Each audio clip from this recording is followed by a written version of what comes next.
Oke, yuk kita bahas soal Lionel Messi. Apa sih yang bikin dia jadi legenda hidup? Dan yang paling seru, perdebatan soal siapa pemain terbaik sepanjang masa itu ternyata ceritanya belum selesai loh. Nah, biasanya kan kita mulai dari awal karir ya. Tapi kali ini beda. Kita justru mau lihat dari ujungnya. Kenapa? Soalnya bahkan di usianya yang sekarang, Messi ini masih aja ngejar-ngejar rekor baru. Ini bukti kalau kualitasnya itu emang abadi. Dan coba lihat ini yang bikin gokil. Di Piala Dunia 2026 nanti ada dua rekor raksasa yang bisa dia pecahin. Pertama, jadi pemain pertama yang main di 6 edisi Piala Dunia. Bayangin, 6 kali. Itu hampir nggak masuk akal. Terus yang kedua, dia bisa jadi top skor sepanjang masa. Cuma butuh beberapa gol lagi buat ngelewatin Klose. Wah, itu bakal jadi penutup yang sempurna banget. Oke, tapi sebelum ngomongin rekor masa depan, kita harus mundur sedikit. Kita perlu lihat dulu fondasi yang udah dia bangun selama ini. Karena karirnya ini, ya isinya kesuksesan yang bener-bener belum pernah ada tandingannya. Nih, pilar pertamanya simple banget. Trofi. Dia itu pemain dengan trofi resmi paling banyak sepanjang sejarah sepak bola. Udah, titik.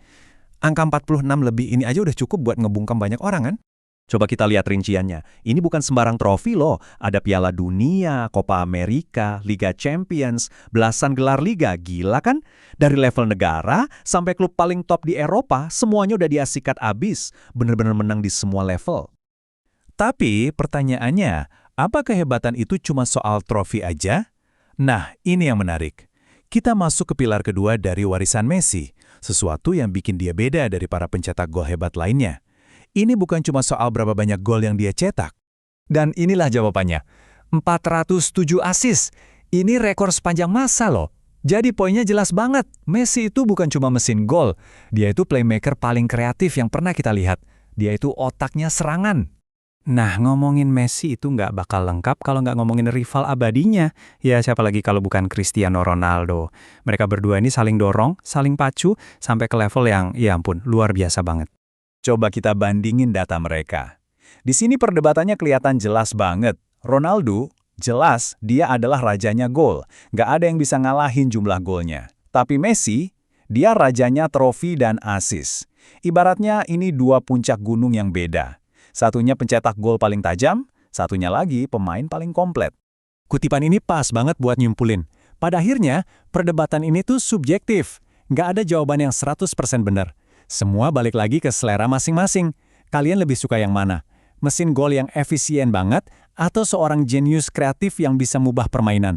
Oke, kita udah bahas angka, trofi, dan rivalitas. Tapi cerita Messi itu lebih dari sekedar statistik. Ini soal momen-momen ikonik yang ngebentuk satu era dan soal dampaknya yang bahkan bisa mengubah sepak bola itu sendiri. Lihat deh perjalanan karirnya. Dari debut di 2004 dapat treble dan Ballon d'Or pertama, sampai akhirnya pecah telur juara bareng Argentina di 2021 dan puncaknya tentu aja juara dunia 2022.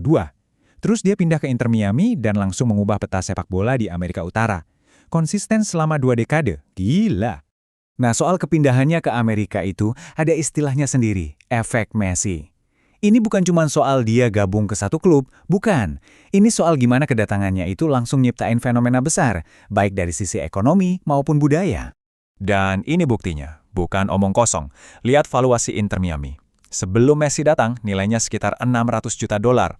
Begitu dia datang, langsung meroket jadi 1,45 miliar dolar. Lebih dari 2 kali lipat, cuma gara-gara satu orang. Ini baru namanya star power.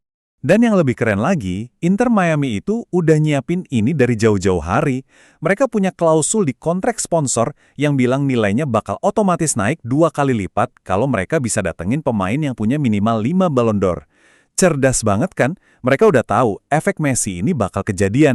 Oke, jadi setelah kita lihat semua rekor, semua trofi, rivalitas, dan dampaknya, gimana nih kesimpulannya? Kita ada di mana dalam perdebatan siapa pemain terhebat sepanjang masa atau GOAT? Kalau kita simpulkan, argumennya kuat dari kedua sisi. Buat Ronaldo, klaimnya jelas. Dia pencetak gol terbanyak sepanjang masa. Nggak ada yang bisa bantah itu. Sukses di banyak liga pula.